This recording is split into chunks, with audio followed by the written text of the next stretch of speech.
Hey everyone, this is Brett Endies, the Dog Savant, dogtrainingla.com. So I have another Q&A segment today, and this one comes from Leon B, and his question is, my dog seems to follow me everywhere I go, and every time I make a move in our home, he seems to react to it. What does that mean, and is that normal for a dog to do?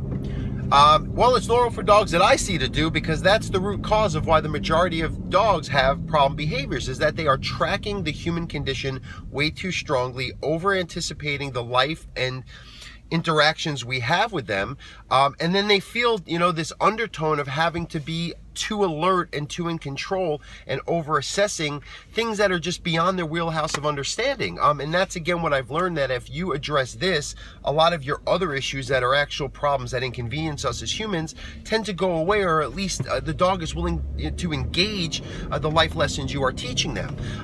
What does that mean? It's because we live a totally different life, yet we're in the same exact natural habitat that we share. So we're doing what pays the bills and takes care of our routines, as long as our dog's basic needs are cared for.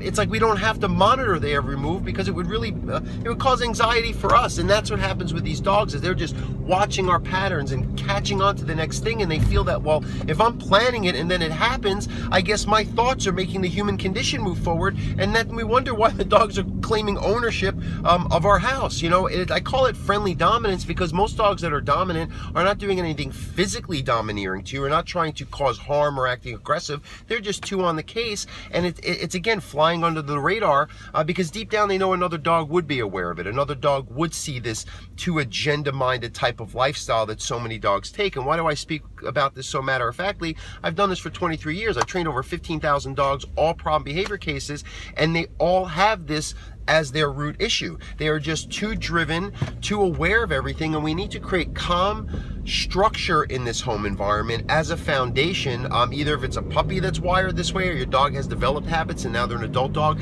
this is the key to getting a dog to feel more content, secure, balanced, and even just listen the way we want to when we're out in the world and we have real goals for them. Because again, most people don't really mind. If anything, they enjoy when a dog clings tightly to them and reacts strongly to every move they make. It taps into our ego. It feels good. However, if we see between the lines with certain dogs that are too vigilant and wired in a too hypersensitive way, it just gives them this interpretation that they're so responsible for things. It gets to the point where it's debilitating. And then when things that are beyond their everyday items that they're trying to get their head around, they just spike. That's why when people have company over, the dogs completely are beside themselves. But if you look and see, it's, well, every day they're on the case and they're overreacting to things. So now when you got 5 extra people in your house, they just can't get their head around it, and they're just on sensory overload. And that's what happens when they're in this higher sense of responsibility. Their thoughts are always culminating, and then the external starts giving them information to process,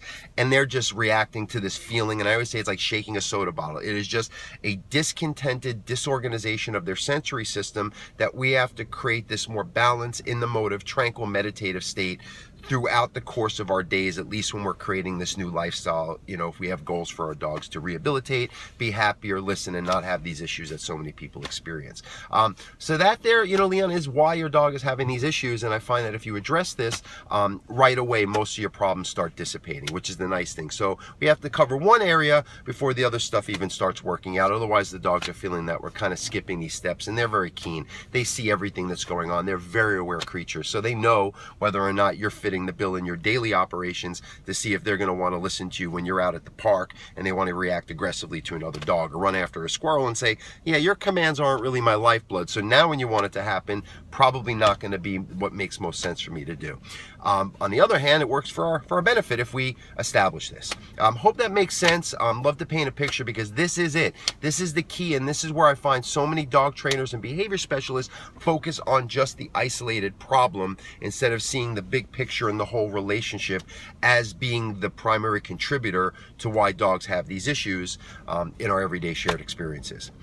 Thanks for watching. Please keep sending in your questions. I love this. And have a great day. Love your dog. Bye-bye.